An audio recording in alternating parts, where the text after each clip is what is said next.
What's going on, everybody? It's your boy Jason, the blogging rapper, and I want to talk to you about the things that can stand in your way for who you're supposed to be, stand in the way for your success, stand in the way for your life.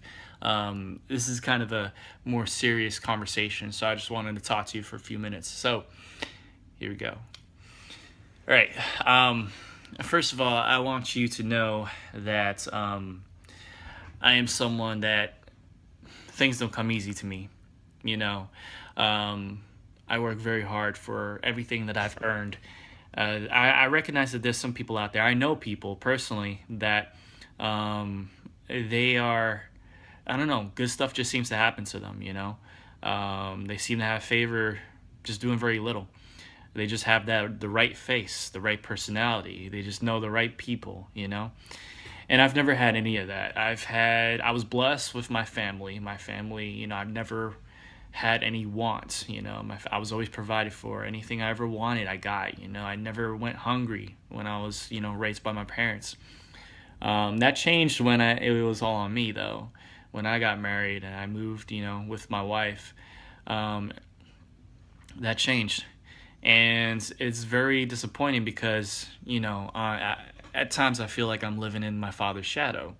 You know, my father, he worked, he's retired now, but he worked, you know, a 9 to 5 all the years that I've been around, and as a teen and as a young guy. And he finally retired, I think, at 50 something.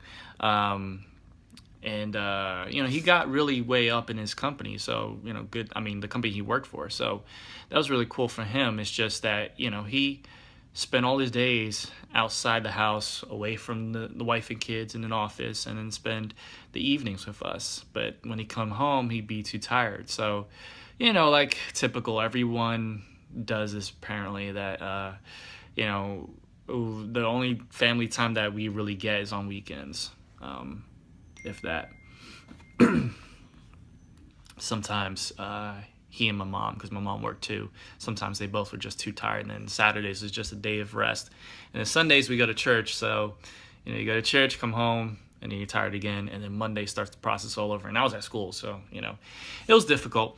But we were blessed because we were always taken care of. When I, you know, got married, the way the responsibility fell on my shoulders. And like I said a moment ago, I've always felt like I was in the shadow of my dad because, you know, first of all, I don't believe in the 9 to 5 is right for me. I don't believe in that. Not because I'm lazy or anything. I spent so many years doing so, and it just wasn't right. It's something, I can't explain it. If you're watching this, you probably know what I'm going through. You probably feel it too. That the 9 to 5 is a system, you know, and it's not for everyone. For people who need that stability, that guaranteed income, you know, for they'll trade in their time, they'll trade in their life for money. Well, that's on them. But and no disrespect to anyone who chooses that path, but for people like me, I'm very creative. I rather make stuff with my hands. I rather, you know, put in effort and let those results show what I'm worth and what I get paid. And that's how I feel. I mean, so the last thing you could ever say about me is that I'm lazy, because I'm far from it. I am definitely far from it. So anyway, I kind of forgot the points of this. Okay, so what's stopping you? What's holding you back? I think it's the understanding that we live in a culture where that's the only way you can make money is the 9 to 5. And because it's normal, that's all that there is.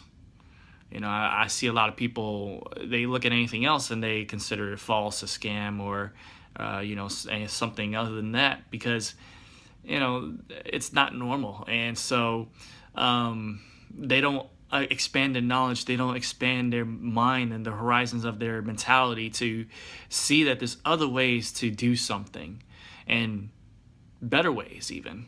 Now, there may come a cost, which is the struggle. There may come a cost, which is, you know, things that you're going through, that, you know, things may get worse.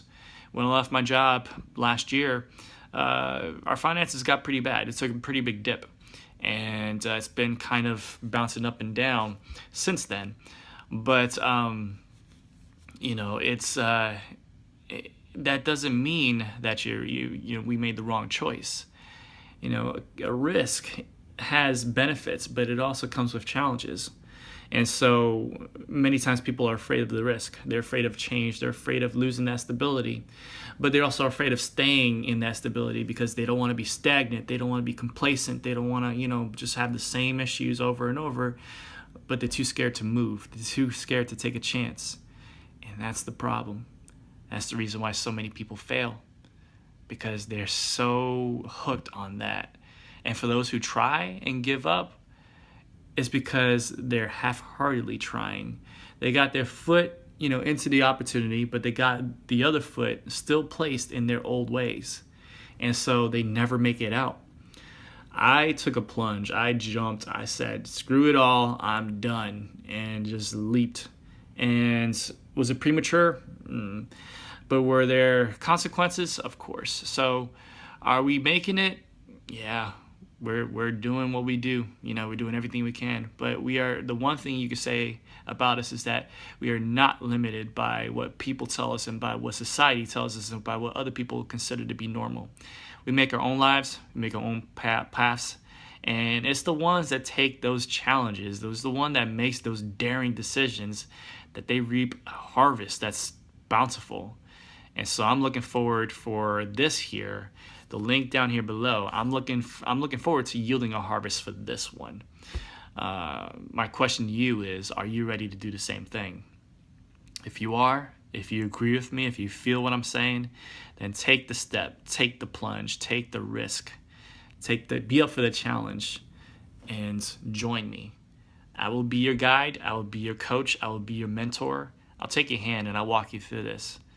But it has to start somewhere. So take that plunge. Click the link in the description box below. Join me on the other side. And also subscribe to this channel so you can see future updates on this live case study as I'm showing you how I'm going to take myself with this business from zero to, $10,000 per month. God bless. See y'all soon. Talk to you soon. Peace.